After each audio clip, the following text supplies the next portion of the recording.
Hi, I'm Vince Weston, and this is an update on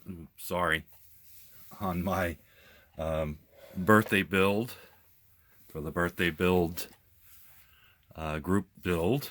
There's too many builds in there. Hosted by Bruce over at Mystic Modeler and Charlie over at Big Charlie's Model Garage. And as you remember, I was doing the 1956 Chevy Nomad. Before I packed up for, moved everything to start the small scale group build, I had made some progress over in January, so I thought I'd best show it off.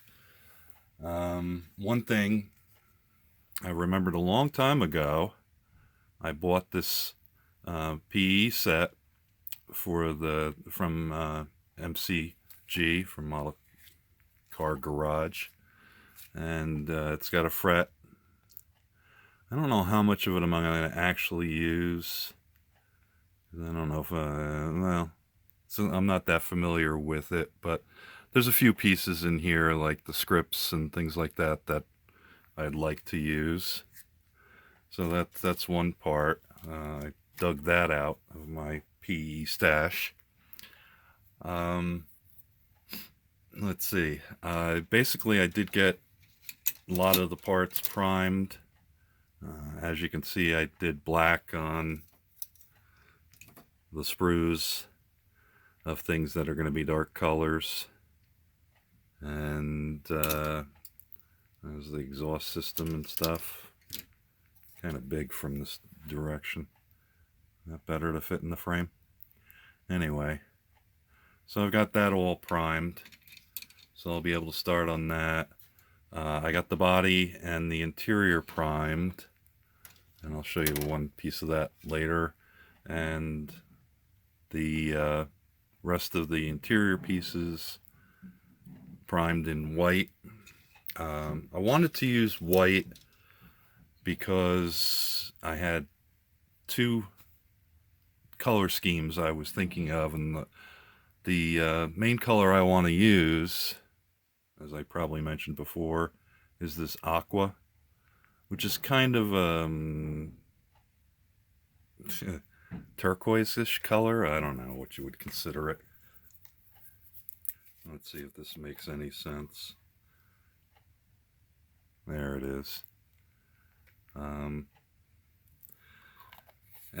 the secondary color, I was debating between black and white.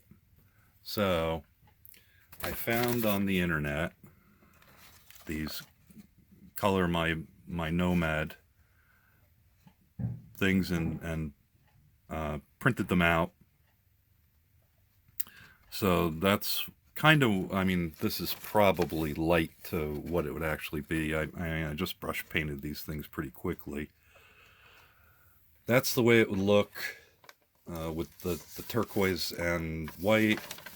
And this was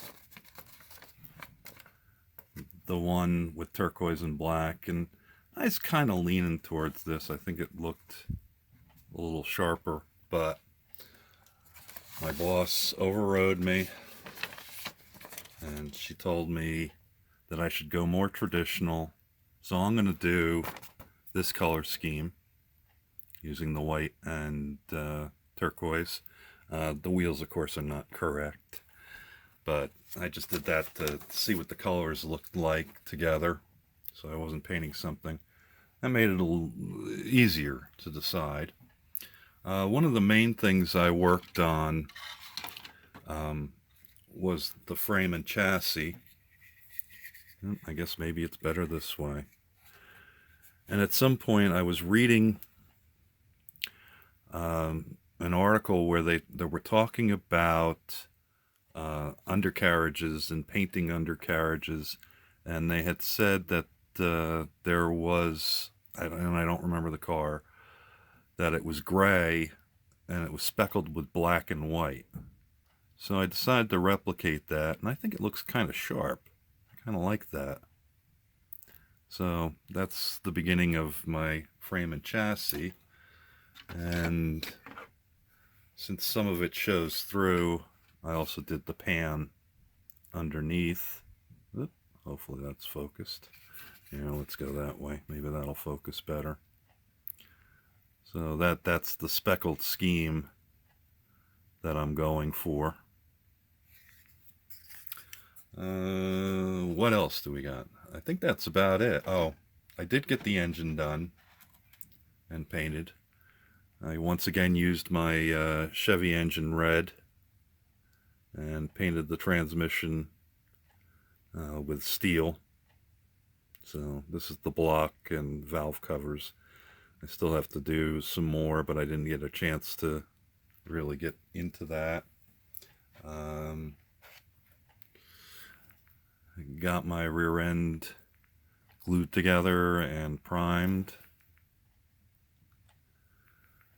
And my radiator.